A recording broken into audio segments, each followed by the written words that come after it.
Through Weight Loss by Hers, you can give yourself something to be excited about in 2025. You can spend the new year in control of your weight by losing up to an average of 9 pounds in your first month. This is based on data that real Hers customers have reported based on their personalized compounded GLP-1 treatment plans. Hers is transforming women's healthcare by providing access to affordable weight loss treatment plans, delivered straight to your door if prescribed. Hers offers a holistic weight loss program with personalized solutions, including compounded GLP-1 weekly injections, featuring the same active ingredient as Ozempic and Wegovy or oral medication kits. So if you've been struggling with your weight loss journey, it's time for you to find the best option that works for you through Hers. Start your initial free online visit today at forhers.com/KKC.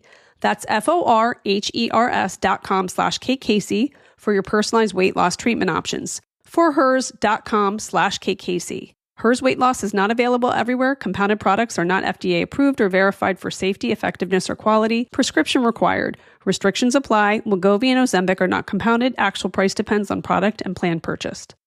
Rakuten is the smartest way to save money when you shop because you earn cash back at over 3,500 stores. Fashion, beauty, electronics, home essentials, travel, dining, concert tickets, and more. Your favorite stores like Lowe's, Levi's, and Nike pay Rakuten to send them shoppers. And Rakuten then passes on a part of that payment to its members as cash back. You're already shopping at your favorite stores. Why not save while you're doing it? It's a no-brainer. Membership is free and easy to sign up.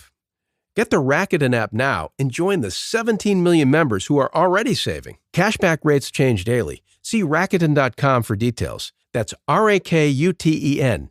Your cash back really adds up. The amazing Kate Casey. Welcome back for another episode of Reality Life with Kate Casey, and welcome back for this special Saturday series episode. My guest is Father James Martin. I first met him 3 years ago when I interviewed him about a documentary named after a book that he wrote that he participated in called Building a Bridge. It follows a priest on his journey to make the Catholic Church more accepting of the LGBTQ plus community, despite loud opposition from both inside and outside of the church. The executive producer of that documentary is Martin Scorsese. You can go back and listen to my interview with Father James Martin, the original interview, in episode 369. He is an American Jesuit priest, writer, editor-at-large of America magazine, and the founder of Outreach. In 2017, Pope Francis appointed him as a consultant to the Vatican's Secretariat for Communications. He is the author of several books, including 7 Last Words, The Abbey, Jesus, a Pilgrimage, which is a New York Times bestseller, and his newest book, Come Forth, The Promise of Jesus' Greatest Miracle. The paperback edition of Come Forth includes a foreword written by none other than Pope Francis. What I've always really loved about his story is that he was working in finance before he became a Jesuit priest. And we'll talk in this episode a little bit about that calling. And I just think so many of us have a calling, just it's in different ways. You may have a calling to work in nonprofit or to become a teacher or a parent. Whatever it may be, there's a sense in your life where I've got to pivot, I've got to move into a new direction, or I really want to find something that feels much more me. So his story really begins in the Philadelphia area, just like myself. He went to University of Pennsylvania's Wharton School of Business, where he received a bachelor's degree in economics with a concentration in finance. And after working for 6 years in corporate finance with General Electric in New York City and in human resources with GE Capital in Stamford, Connecticut, he entered the Society of Jesus, the Jesuits, in August of 1988. And he has worked all over the world. He has worked in a hospital for the seriously ill, in hospice for the sick and dying, at a nativity mission school, a Jesuit school for inner city boys. He studied philosophy and worked in an outreach program with street gang members in Chicago housing projects, and at a community center where he helped unemployed men and women. He worked for 2 years with the Jesuit Refugee Service in East Africa in Nairobi, Kenya, where he helped East African refugees start small businesses and co-founded a refugee handicraft shop called the Mykonos Center, and for 1 year as an associate editor at America in New York City. But then in 1995, he began graduate theology studies at the Weston Jesuit School of Theology, which is now Boston College School of Theology and Ministry. And he received a master's degree of divinity. and his master's degree in theology. And then during his theology studies, he worked as a chaplain at the Suffolk County House of Correction, a Boston jail. And after completing his Jesuit studies, he was ordained a Catholic priest in June of 1999 in Chestnut Hill, Massachusetts. And on November 1st of 2009, he pronounced his final vows as a fully professed Jesuit in New York City. I love this conversation because I think so many people will be uplifted by the stories that he has, but also the funny ones, like taking all of the comedians last June to the Vatican to meet the Pope, but also just how to navigate difficult times. I mean, we've had natural disasters here in the States. We've had elections that have caused a lot of division, and the importance of community and being of service to other people. I really love this conversation, and I am so glad that I bring to you this interview with Father James Martin. Father James Martin, last time we talked, it was about the documentary that you worked on. Nice to be back with you. Thank you so much. So we are both from the Philadelphia area, and you went to Plymouth White Marsh High School. Very good. I rarely hear that mentioned on podcasts, but yes, a proud graduate of PW, as we used to call it. What was your home parish? Epiphany of Our Lord in Plymouth Meeting, PA. I went to the Church of the Good Samaritan in Paoli, Pennsylvania, which is an Episcopal church. I think so many people probably often assume that someone becomes a priest maybe right out of school. But I love your story because you had this professional experience before, which I would assume is so helpful in your work today. So you graduate from Plymouth White Marsh, and then you go to Penn to study finance and eventually find your way to General Electric, and then it became GE Capital. So you said when you went to college, there wasn't anyone who really said, okay, let's talk about what you want to do. You just kind of assumed, I like business, so I'll do that. Yeah, I mean, that's a good summary. And interestingly, I think most priests these days do have a kind of career before they enter. You know, most guys are entering, most of them are entering their mid-20s, late 20s. And so they will have worked. And you're right, it's better to have, an experience of real life. But you're right, at Penn, I studied at Wharton. And, everyone thought, well, you're at Wharton, you should be happy to be there. And why would anyone want to be at Wharton other than to work in business? And so there was really no one to say, as you said, what do you want to do with your life? What will make you happy? What are we made for? And it wasn't until after I, several years later, 5 or 6 years later, that I started to think, gosh, do I really want to be doing this? Business is a real vocation for a lot of people, but it turned out not to be a vocation for me.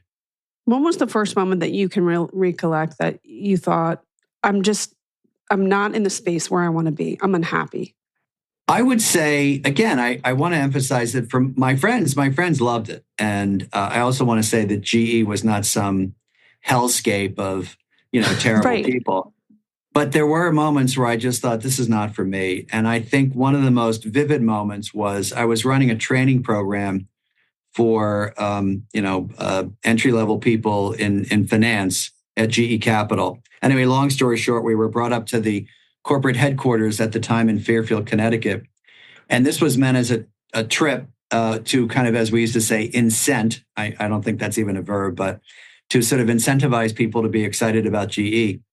And I won't say who he was, but a very senior level executive was asked by one of the trainees, well, gosh, we're giving a lot to the company. We're working overtime. We're working on weekends. And this young woman said, and I guess my question is, and the guy says, this is in front of all the trainees. I know what your question is. Your question is, what is GE owe you? And GE owes you not an effing thing. And he actually said the word. And I just thought, oh my gosh. And it was not only crude, but it was also really harsh.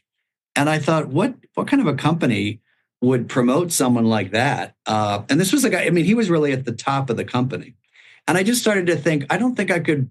Again, not everybody was like that, but I just, at age 25, 26, I just thought, I don't think this is the right place for me. I turned on the TV one night and there was this documentary on PBS about this Trappist monk named Thomas Merton, who I'd never heard of. I had no idea who this person was. But something in the documentary was so beautiful and so kind of almost romantic, the romance of the monastic life and living in a monastery and prayer, that it just spoke to me. And I was ready for something like that. And I read his autobiography called The 7-Story Mountain, like in a night or two. And I thought, this is really what I want to do. It took me a while to get up the guts to really do it. But that was really that was the call. I mean, the call for a lot of people is just the desire, right? Mm-hmm. To do something like that. And there was a push out of GE and a pull into, what we call religious life. Which was a surprise to the people you probably grew up with and your parents, because your family wasn't necessarily religious. And you said you were a fun kid, but always worried about what other people think, which that could be paralyzing. There's no freedom in worrying all the time about what other people think about you. Yeah. And in fact, I'm working on a memoir that's coming out next year about that. It's kind of lighthearted. My family they were Catholic, but they certainly weren't the kind of Catholics that would pray for their son to be a priest. My mother was furious. My father was upset. My sister was upset. And my friends some of my friends thought I was literally crazy. Like, you should see a psychologist. And I remember a good friend of mine from GE, who I'm still friends with, after I told him, I'd been seeing a therapist to help me kind of sort of puzzle out my life and discern what I should do. And the very first thing this friend of mine said, my friend Chris, he said, I think you should see a therapist. This is after I told him I was entering the Jesuits. I'll never get this. It was a funny line. And I said, I'm already seeing a therapist. And he said, I think you should see another therapist. But yeah, my friends were really surprised. My family was horrified. And this idea that, among some of my friends, you've wasted all of your education. What are you doing? You went to Wharton. What's the point?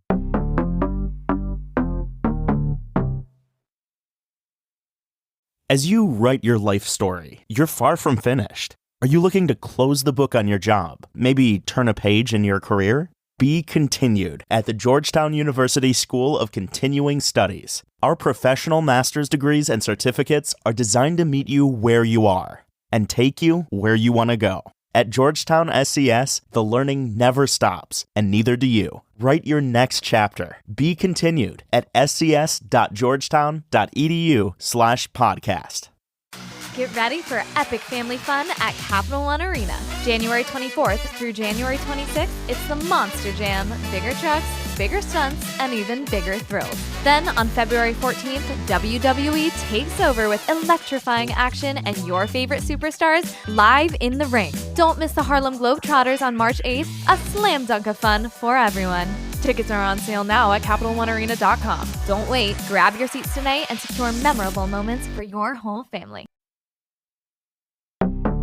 Was there anybody, though, that kind of made that connection that you loved being around people, you loved studying, you loved being at school, you loved that part of the process? So it's actually kind of the perfect job for who you were and what you like to do. I will say that there were people who were supportive. There were people who were supportive, but I didn't have a whole lot of religious Catholic friends who really knew the Jesuits. And I had one friend of mine went to a Jesuit high school in Washington called Gonzaga. That's the school. My friend's name is, my friend's name is Bruce. And he said, he was very kind of funny about it. He said, I think you're a Jesuit. You dress like a Jesuit and you seem like a Jesuit. But it was more, my friends were just shocked because I had really never talked to them about this. And I don't think I'd talked to anyone about what was going on inside of me. And because I didn't really know how to express it. I didn't know if people would make fun of me or think it was crazy. And so looking back, I just kind of took the leap. But best decision I ever made. I did it without a whole lot of sort of advice from people. It was mostly on my own and, in concert with the Jesuits. You have had the great privilege to go to different pockets of the world. Which experiences do you think have been the most profound? Certainly my time in Kenya. I worked in East Africa for 2 years with refugees, and I worked with a group called the Jesuit Refugee Service. I was in Nairobi, and my job was to help what are called urban refugees, so people who migrated from places like Sudan and Ethiopia and Rwanda, and and came to the refugee camps along the border and then settled in Nairobi, which is the capital. So there were about 100,000 refugees, and we helped them start small businesses, which was really fun. And women doing sewing and batiks, Ethiopian women running restaurants, Mozambican wood carvers, Ugandan painters. And then we opened up a shop that sold their handicrafts. I loved it. And ironically, I used a lot of my business background. How do you think that going to business school actually has contributed to the success of your life now? Well, I learned a lot at Wharton. I think the first thing is I learned to work hard, right? I learned to work hard and study hard. When I was at GE, I learned, what it means to come in at 9 o'clock and do your job and be on time. And particularly in Kenya, I used a lot of the skills I learned in marketing. And I even taught some accounting classes to the refugees. And I kept books and all that kind of stuff for the projects we were working on. I think I at Wharton, my parents taught me this. We always studied hard in my house, my sister and I. But I really worked my butt off at Wharton. I don't think I've ever worked harder in terms of studies. And so that really instilled in me a good work ethic. And I think that's applicable and relevant wherever you are, whatever kind of ministry or job you're working in, to work hard. Now, you've met with so many interesting people, and I was laughing. I don't know, a year ago when you met with all the comedians at the Vatican? Oh, yes. That was in June, I think. Yeah. Yes, that was really something. So you get the call. They say he'd like to meet with some humorous comedians. You compile this, this list, and you go to Stephen Colbert and Jim Gaffigan. Were they the first two that you went to? Well, it's actually a funny story. It's a long story. I will keep it short. But essentially, the Vatican said, as you said, we are planning this meeting with the Pope, who wants to meet with comics and comedians to sort of celebrate joy, which I thought was wonderful. Here is our list of American comedians. And they sent me about 100. And they said, narrow it down. And some of them were dead. Right? Well, that's a problem. That's a problem. And so I worked with, I talked to people here at American Media and said, who would be good, who would not be so great. And some of them I didn't know, some of them were kind of new. And then Stephen Colbert and Jim Gaffigan looked at the list themselves and said, we think these would be the best people. I sent it back to the Vatican. They said, that's fine. Invite them all. And I said, well, I don't have these people's email addresses, like whoopigoldberg@gmail.com, whatever it is. And so Colbert's people, thank God they have, these bookers, who know all the agents. And pretty much everyone said yes. I think everyone said yes out of about 15. I was there, I flew over myself, and it was just delightful. Everyone had a great time. And I think the thing that surprised me was how touched and also respectful they were when meeting the Pope. And he really, the little précis he gives about humor is really lovely. And they really took that seriously because, how many times do comedians get told this is an important vocation, right? Absolutely. So it was fun. It was fun and funny. And I thought the whole thing was fantastic. I was touched by the video of Jim Gaffigan's kids going up to meet the Pope. I thought, what an extraordinary experience for them. Well, he brought, it was a little unclear about whether or not you could bring your family. And that's, I won't get into it, but it was a little vague. And so he did, which was great. And the kids were really happy to be there. I will tell you a funny story. I have not shared this story. But the Pope, if you see the video, the Pope kind of pats them on their cheek. It's this kind of paternal gesture. And one of the kids says to me, why did the Pope hit me? I said, he didn't hit you. And don't tell anyone that. He was kind of being affectionate. I think he gave them candy and rosaries. I think everybody got a rosary. Oh, but that's nice. It was a really special thing to see. Particularly, most of these people were Catholic. Most of the people that were invited, not all of them though. But it was just so joyful. Mm-hmm. And they all said the same thing. I can't believe I'm here. Oh, for sure.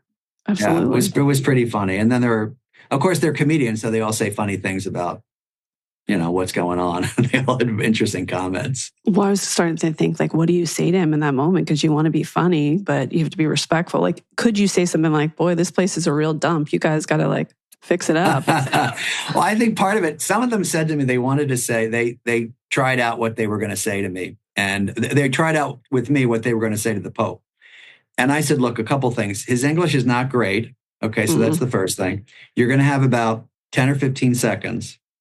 If you can say something in Spanish or Italian, much better. And so some of them prepared things.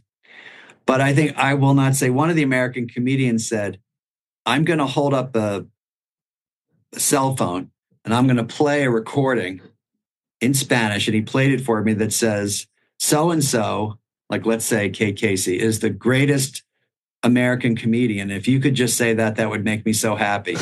So it's kind of this funny thing, right? Yeah. But I said to him, that like, it's just going to be so confusing. You have this person who you don't know, who's speaking a foreign language, who comes up to you and like shoves a cell phone in your face and starts playing something. Yes. And so I said, just say thank you, just say nice to meet you or whatever. So fortunately he did not do that. Well, it made me think too, you've said that during that 2 or 3 days that you were there, you had also had a private conversation with the Pope about something that's been very important to you to talk about LGBTQ plus and their role in the church, and how gracious he was when he saw you that next day to say, thank you so much for our conversation. And it made me think about something I heard you say that John Paul II says, or had said, affective collegiality precedes effective collegiality. Right. And that friendship really has to be before any painful sometimes or difficult conversations. And we have lived in a time like post-election where it's been quite difficult at times for people to have conversations across the table or across the aisle. I think we're all kind of like fumbling right now with how to get back to a place where we can see each other and respect one another. So what can you say to people during these very difficult times? Well, I want to draw out what you said about that conversation with the Pope, because I think it's an example. The Pope had said some things that were widely seen as insulting to LGBTQ people. He used kind of a slur in Italian. And it was kind of a tough time. And I went there with 2 translators.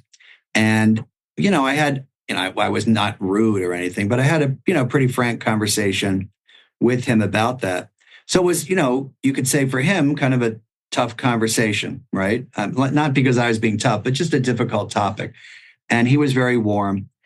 And as you said, the next day or 2 days later, when we met at the comedians thing, everybody was going up to just shake his hand. I'm very careful about staying in the back, really, and letting other people who have not met him have their time with him. And so I was like one of the last people to come down. I just wanted to say hello again, thank you. And so he said to me, and my Spanish is okay, he said, "Oh, so you're now a famous American comedian." And I laughed. And then I started to pull away. And as you saw in the video, he pulled me back and said, "Thank you so much for that conversation the other day." It was very moving. But basically, thank you for a difficult conversation. So for me, he's a real emblem of how you listen to people, right? And how you can kind of do that. So what advice would I have? Well, I think the first thing is something that we Jesuits always talk about, which is, it seems kind of simple. St. Ignatius Loyola, the founder of the Jesuits, calls it the presupposition. It's the thing in his spiritual exercises that is supposed to undergird everything, in addition to faith and belief, which is basically giving people the benefit of the doubt and always presuming that what the person says, trying to take it, as we say, put a plus sign on it. So that's the first thing, giving people the benefit of the doubt. I mean, I think people think about that in terms of Republicans and Democrats. And so if you're a Republican, giving your Democratic neighbor the benefit of the doubt and vice versa.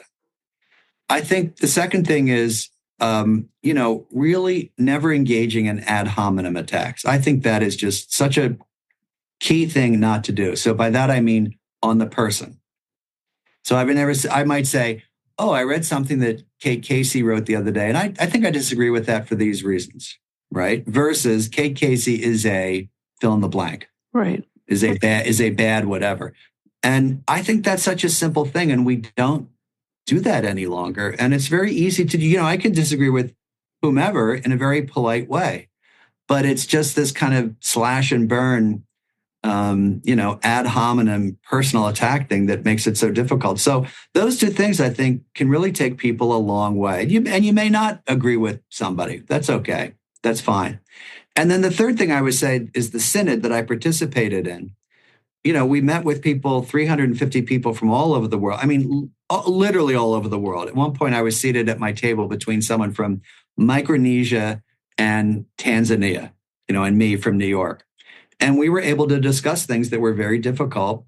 And one of the ways we were able to do it is not only really listening, like we were not allowed to interrupt people. That's a key thing.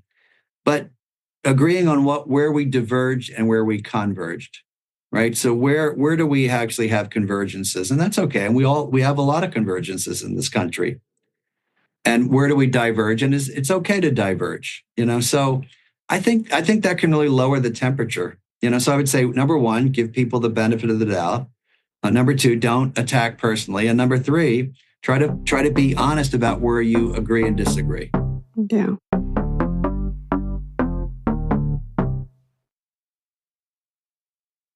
Behind every BP fill-up, thousands of people across America go to work every day. People producing energy offshore. People turning it into products at our refineries. People doing R&D to make products that are better for your engine. People trading and shipping fuels to their destinations. And the people who help you at one of BP's growing family of retail stations. They're part of the more than 300,000 jobs BP supports across the country. Learn more at bp.com/investing in America. Packages by Expedia. You were made to be rechargeable. We were made to package flights, hotels, and hammocks for less. Expedia, made to travel. We've had a number of natural disasters that have happened, particularly in the States. People all over the world, there are moments and space of suffering. Why is it so important to pray in times of tragedy? Well, I would say, and we're talking at the times of the wildfires in LA, which is a huge tragedy. I think it's important to pray at all times, but I think particularly in difficult times for a couple of reasons. One, I think to be able to express, as a believer, to be able to express your feelings and emotions and fears to God, right? To be honest with God in prayer as you would in any relationship. That's the first, so to really have that depth of relationship where you can just pour your heart and soul out to God. I think always petitionary prayer is important, asking God for help, right? But I also think that prayer, and it's not a panacea. It's not, I don't want to say you pray and suddenly, everything gets better. That's the prosperity gospel. If you only pray hard enough, you won't lose your home. I was thinking before we talked, there's that famous verse from Jesus where he says the rain falls on the just and the unjust, right? So you're not being punished for this. And if you're not being punished for not praying the right way. But I think prayer helps us also to kind of see where God is, right? Even in the midst of this tragedy, to be able to see people who are helping. We were talking before we went on about people we know who are opening up their homes and their schools. To me, that's the sign of God's presence as well. So I think for all those reasons, it's important, particularly in times of suffering, to continue to pray or to even start praying. When you look around and you see someone in your community suffering, what's the best thing to do? The first move someone can make? What a great question. And I think the first thing to do is to listen to what they need. Now, on a personal level, that's a little easier. So for friends in the hospital or friends out of a job, you can say, how can I help you? Now, I know a lot of people say that puts the burden on them, but I think it's important not to presume that we know what someone needs, right? Sometimes if they're really upset, you can sort of Like if the idea of if someone in your family dies, people bring over food, right? You don't want to have to ask them like, well, what kind of casserole do you want, right? So I think sometimes it's okay to presume, but I think most times it's good to ask, what do you really need? How can I help you? On a more sort of on a broader level, I think, look, donations are really important. Donations to organizations, like Catholic Charities and the Red Cross, right? Because they tend to know better how to, get those resources to people. So I'm certainly in favor of people donating money, particularly now. But I think listening to people's needs and being humbled enough to say, well, I'm gonna give them what they say they need, not what I think they need, right? Yeah. But look, the other thing is, don't feel guilty. I read all these articles all the time about this is the way to ask someone what they need. Do your best. Don't feel guilty I don't think you can ask someone if they need help in the wrong way, right? I just read an article that said that you should never say to someone, "What do you need?" because that puts the burden on them. Well, if someone's out of work, what do you need? Do you need money? Do you need clothes? Do you need help with a resume, right? So it's not so bad to ask people, what they need. Yeah. Well, you have a book that I want to talk to you about. And by the way, the Pope, didn't he write the foreword to the paperback edition? Thank you very much. He did. Thank you very much for remembering. He did. Yeah, it was a real honor. So what made you focus this book on the story of Lazarus? Well, for those who don't know it, I'm not going to recount the whole thing, but Lazarus is the fellow that Jesus raises from the dead in the Gospel of John. It's often called his greatest miracle. I've been fascinated by that story since I was a boy at Epiphany of Our Lord Church. I saw, this is before your time, I'm sure, I saw a mini-series on TV in 1977 called Jesus of Nazareth. It's still on YouTube. And the raising of Lazarus was, for me, the dramatic high point. They don't show the resurrection of Jesus. And so I was fascinated. Who is this guy? And Jesus raised someone from the dead. And there are these two sisters that are very blunt with Jesus and say, if you had been here, our brother would not have died. So I was always fascinated by the story. And then I visited his tomb in a place called Al-Azariah. It's called the place of Lazarus, which is current day Bethany in Judea during a pilgrimage. And I found it incredibly powerful to visit the tomb. And then I started taking pilgrims there. And I invited them to think about what they would like to leave behind. Like, what do you want to let die? Like a grudge or a resentment or a disappointment or a failed relationship in the tomb, and hear God calling you to new life. And that meditation was really powerful for people. And they came out crying. And I thought, I need to write a book on this. So I spent about 5 years just doing nothing but researching Lazarus. So the book is a combination of biblical exegesis or study, spirituality. What does the story of Lazarus mean for us today? How can we be invited into new life? A little bit of a cultural history of Lazarus, painting and fine arts, and then also a travelogue. What's it like today in that place? But really, the theme of the book is, how can you leave behind in your tomb, your metaphorical tomb, what needs to die so that you can really live a freer and fuller life and hear God calling you to new life. And we can find that at Amazon, everywhere where we find books. They say everywhere books are sold. It is in print, ebook, audio. I read the audio. It took me 2 weeks.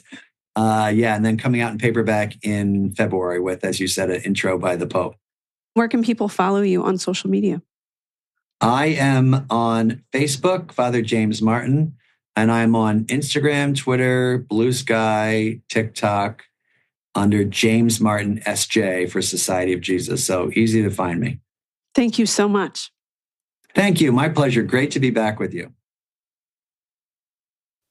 The amazing Kate Casey.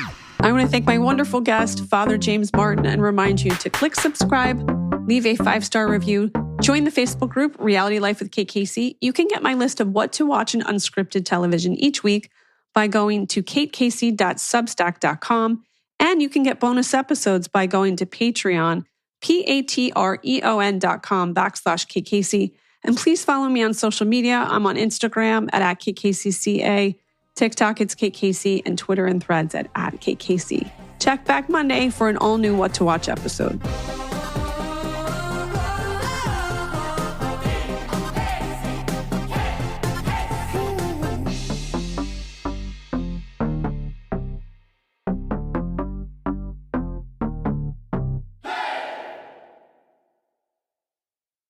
David taught himself how to make bread. Good bread. He wanted to get even better, so he asked ChatGPT on Expedia if there's such a thing as a bread vacation. ChatGPT said, sure.